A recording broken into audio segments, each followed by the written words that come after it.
Finished with your quilt top, but having trouble deciding on a quilting design? As with many endeavors, keeping it simple may be the best option.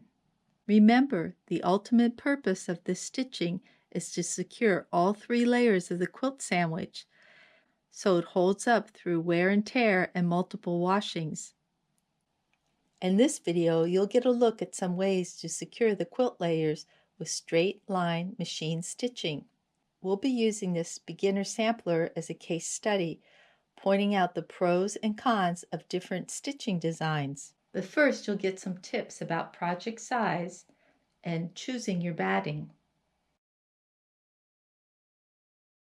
As a beginner quilter, it's best to start on a small project with a basic straight line design that doesn't require a lot of quilting.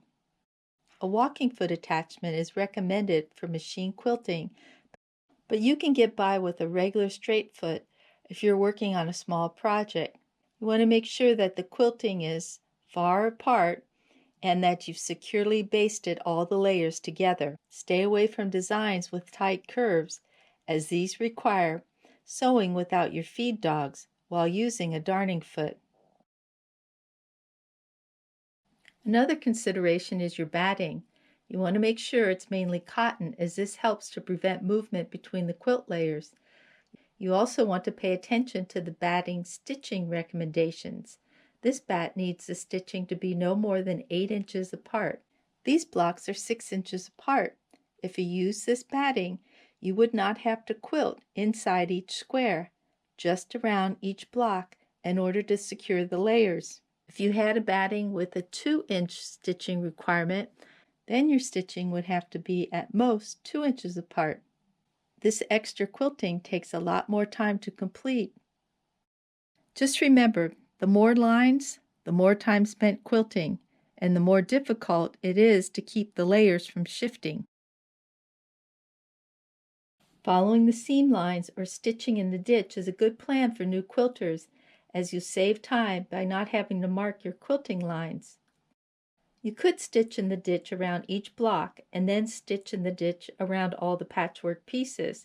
This requires a lot of starting and stopping and a lot of quilting. But what about the border? The problem with this quilt is a large outside border. Open spaces should have about the same density of quilting as the patchwork area.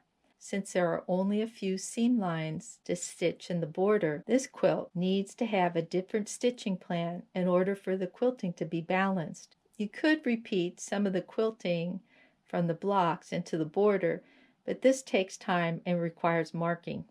If your quilt has a small border or no border, you usually don't have to worry about quilting this area.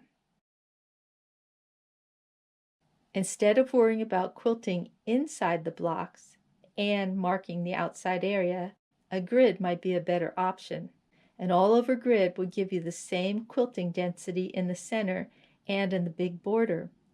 A grid based on the 6-inch squares allows you to stitch around the ditch through the blocks and then continue through to the border. This grid could be horizontal, vertical, or both. You'll be quilting side to side and not have to worry about knots or stopping and starting in the center of your quilt. If you want the blocks to stand out, this grid system probably works best, but you'll have to mark the border. To mark these grid lines on the border, I could use a yardstick and then draw lines, but I prefer to use tape. I just need to move over 6 inches and then line up my tape with the blocks. For this line, I'll just follow the seam all the way through. To mark the next line over, I'll add a few hash marks along this line. If you decide to use tape, don't forget it's okay to reuse this when quilting in the opposite direction. Think a 6-inch grid is too large, you might like a smaller grid, maybe 3 inches. With a 3-inch grid, some of the blocks, like the rail fence, will not be divided evenly. The lines do not highlight the piecing. Notice how the grid accentuates the lines in these blocks on the right. When choosing a grid, you want to make sure all your blocks are able to shine. You can see with a 2-inch grid, the windmill and the bow tie blocks have weird divisions, while these blocks are evenly divided. This grid also takes away from some blocks while putting more focus on others. Another option is to look at diagonal grids. Like the vertical and horizontal grids, you have some options based on the direction you want the lines running, either starting from the right or starting from the left. You can also have the lines going in both directions. Just remember, the more lines, the more time spent quilting, and the more difficult it is to keep the layers from shifting. Marking these diagonals is a little trickier than the vertical and horizontal grids. To mark the diagonal, I need to use a yardstick. I try to line up the corners of each one of these blocks and then draw my line. Or tape next to the yardstick. You can also reuse that tape when quilting these lines. In order to mark the lines in this area, you need to measure the distance between these two lines, which is about 4 1/8 inches.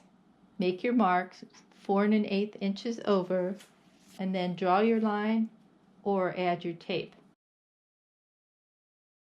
So which design did I end up using?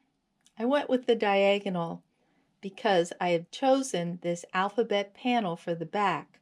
The vertical and horizontal grids on the front and the back didn't line up. It was off just a tad. I didn't worry about the blocks getting lost in the diagonal lines, as the color combination in these blocks already make them stand out.